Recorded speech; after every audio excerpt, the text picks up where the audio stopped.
ఫినిక్స్తో fixing. Phoenix అనే company KTR బినామీ company.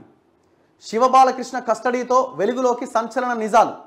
ఈ Phoenix అనేటోడు మొత్తం హైదరాబాద్ మొత్తం సర్వనాశనం చేసిండు, చెరువులను కబ్జాలు పెట్టిండు, పెద్ద పెద్ద టవర్లు కట్టిండు. మీరు చూస్తారు PHOENIX అని ఫినిక్స్ పిట్ట ఎగురుతున్న ఫోటోలో బిల్డింగ్లు కనిపిస్తూ ఉంటాయి మనకి. ఇవన్నీ వానియే. ఇది మొత్తం కేటీఆర్ బినామీ కంపెనీ. కేటీఆర్ మనుషులే ఇందులో భాగస్వాములుగా ఉన్నారు, డైరెక్టర్లుగా. బంధువుల పేర్లతో భారీగా ఆస్తులు, రియల్ ఎస్టేట్ సంస్థలతో సత్సంబంధాలు. ఇగో ఇదే ఫినిక్స్.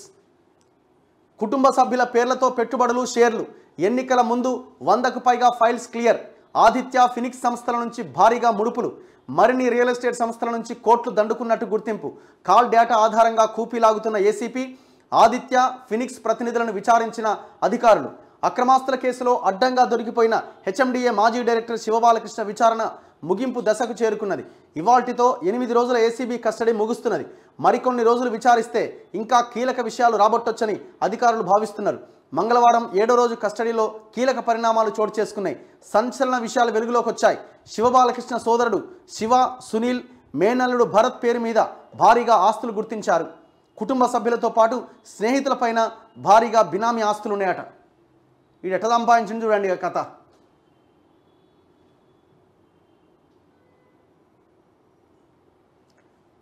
రియల్ ఎస్టేట్ సంస్థలలో పెట్టుబడులు, క్లియర్ చేసిన ఫైల్స్కు ప్రతిగా పొందిన లబ్ధి, ఇలా పలు విషయాలపై కూపీలాగగా ఆదిత్య ఏమంది? వీడే తోట చంద్రశేఖరు, ఆంధ్రప్రదేశ్ బీఆర్ఎస్ అధ్యక్షుడు. ఫినిక్స్ కేటీఆర్ బినామీ కంపెనీ. వీళ్ళు ఎట్లా చెప్పిండు, వాడు అట్ట సంతకాలు పెట్టుకుంటూ పోయిండు. ఫినిక్స్తో ఫిక్స్ చేసుకున్నది ఎంతో. హెచ్ఎండిఏ ఆఫీస్లో తనిఖీల సందర్భంగా కీలక ఫైళ్లు స్వాధీనం చేసుకున్న ఏసీబీ అన్ని క్షుణ్ణంగా పరిశీలించింది. శివబాలకృష్ణతో పాటు పనిచేసిన ఉద్యోగులను సైతం విచారించింది. ఈ క్రమంలోనే ప్రాజెక్టుల అనుమతి కోసం శివబాలకృష్ణ భారీగా డబ్బులు తీసుకున్నట్టుగా తెలిసింది. ఎన్నికలకు ముందు దాదాపు 100 ఫైల్స్ను క్లియర్ చేసినట్టుగా గుర్తించింది. పుప్పాలగూడ, నార్సింగిలో 1000 కోట్లకు పైగా విలువైన 2 ప్రాజెక్టులకు అనుమతులు ఇచ్చినట్టుగా తెలుసుకున్నది.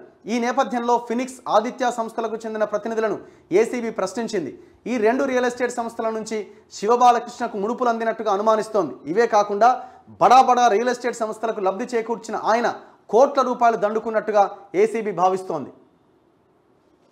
ఇది మొత్తానికి ఇట్లా ఎవరికి దోచినట్టు వాడు మింగిండి. వీడు దుర్మార్గుడు.